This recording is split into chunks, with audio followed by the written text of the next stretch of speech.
You know, animal rights advocates have been pushing for some time to end the use of monkeys in laboratory experiments. In fact, PETA has been urging the National Institutes of Health to halt experiments on monkeys.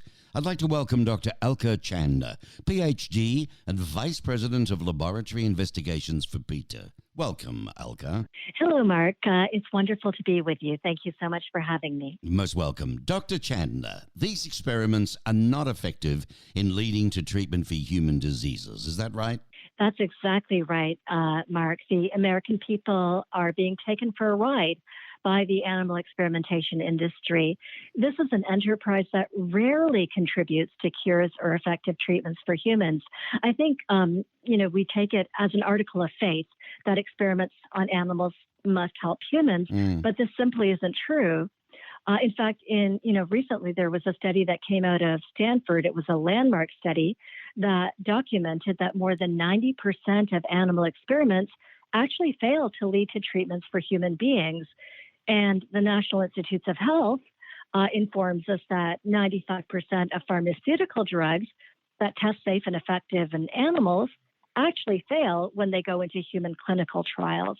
So there you go. I mean, it's just it's not a joke. I mean, did you know, folks, that every year in the U.S., more than 100,000 monkeys are kept in laboratories where they're confined to small cages or crowded conditions, and sadly, they suffer through painful experiments, and eventually, sometimes after the decades of abuse, all of them are killed. Doctor, where do all these monkeys come from?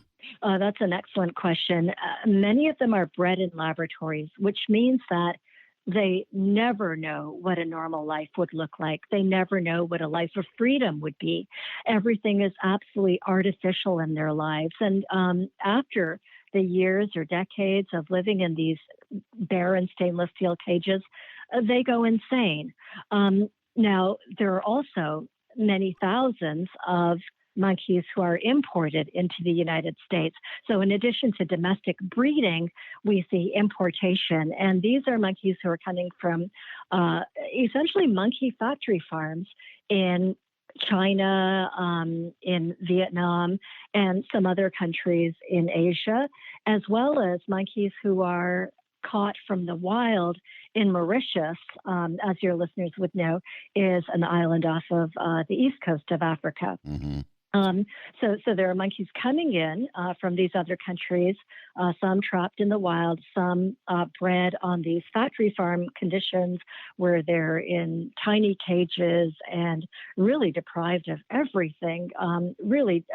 If people have seen video footage of factory farms here in the United States where pigs, chickens, cows, and other animals are are confined, it's similar, but for monkeys.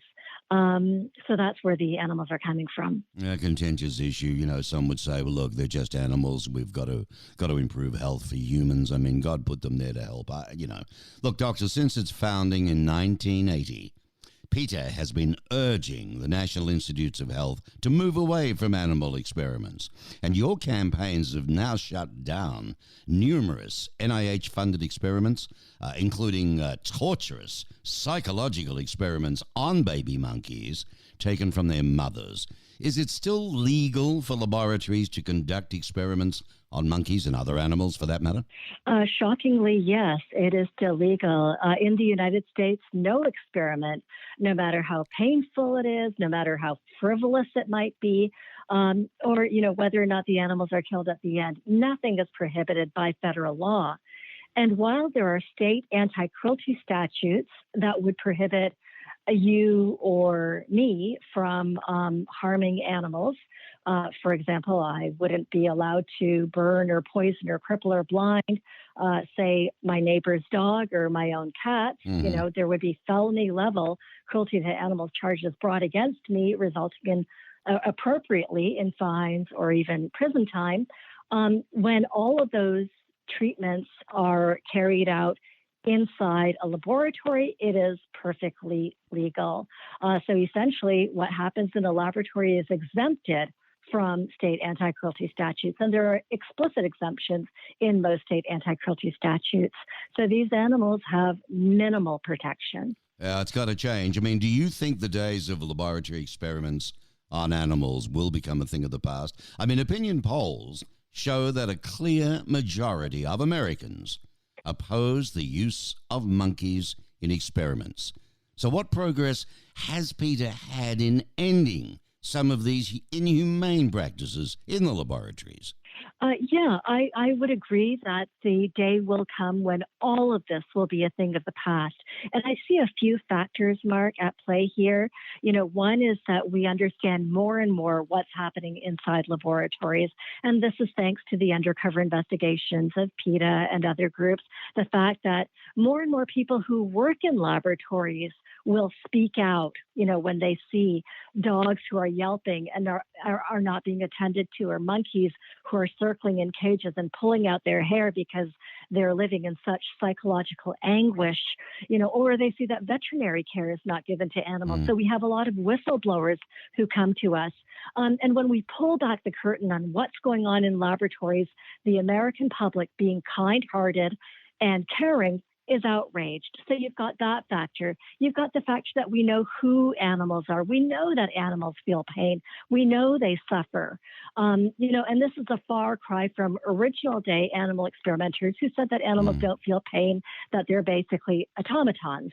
The other factor is that right now we live in the age of sophisticated human-based research methods. And these allow us to study the causes and treatments of disease in humans without tormenting sensitive and vulnerable animals in deadly experiments.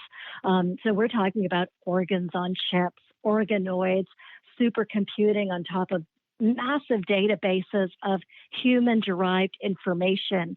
These other methods that are human-focused, they're cheaper, they're faster, they're more reliable than antiquated animal tests. Well, that's just it. I mean, what's it take to move people more to do it? Does the American taxpayer realize that tens of millions of their dollars, my dollars, taxpayer dollars, are still being used to perform unnecessary experiments, and not just on monkeys alone?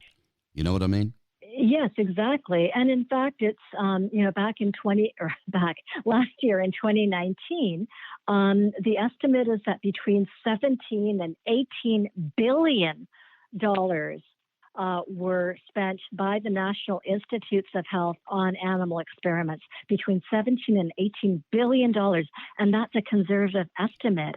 The problem is that these are entrenched systems. There are a lot of moneyed interests involved, because animal experimentation is an industry, whether it's the companies that are making the kibble that's fed to the animals, or the companies that are making the guillotines to kill the animals at the end, or the carbon dioxide gassing units, or the companies that make the cages. This is all money. Then it's also more insidious. It's more insidious than that, Mark, because you're talking about a paradigm. This is a paradigm within biomedical research where people have come through the years. And the way you learn, in school, you're told, well, if you want to understand biomedical research, you have to use animals. In fact, several of my colleagues used animals to get their PhDs. Even though they knew it was wrong, and even though they knew that their work wasn't helping anybody. Yeah. But I wouldn't even chop up my frog, you know what I mean? I wouldn't do that. I'd love people to know more about this, to read more about it, follow up on it. Is it still www.peta.org? That's the website address. It is indeed. Okay, now, folks, I encourage you to do this. And people can see video. Yeah, videos are there, writings are there, terrific site. I mean, you do a fantastic job, and I've also interviewed your lawyer man. He's a smart boy. He's done a lot of good. So, Dr. Elke Chandler, Vice President of Laboratory Investigations, Cases for People for the Ethical Treatment of Animals, focusing on animal experimentation issue. And she oversees PETA's efforts to end cruel experiments on animals in laboratories. And many victories have been a wonderful thing. You're doing a marvelous job, in a lot of ways a thankless job, because yes, there are those that say thank you so much and you're saving. There are those that are saying, oh, you're interfering with, finding cures. So you cop it both ways. But we've got to go. But Doc, good luck with that. www.peta.org. peter.org, and you can read all about it. Dr. Elke Chander. Thanks, Doc, for being on the Mark Bishop Show. Oh, marvelous to be with you, Mark. Thank you so much for your time.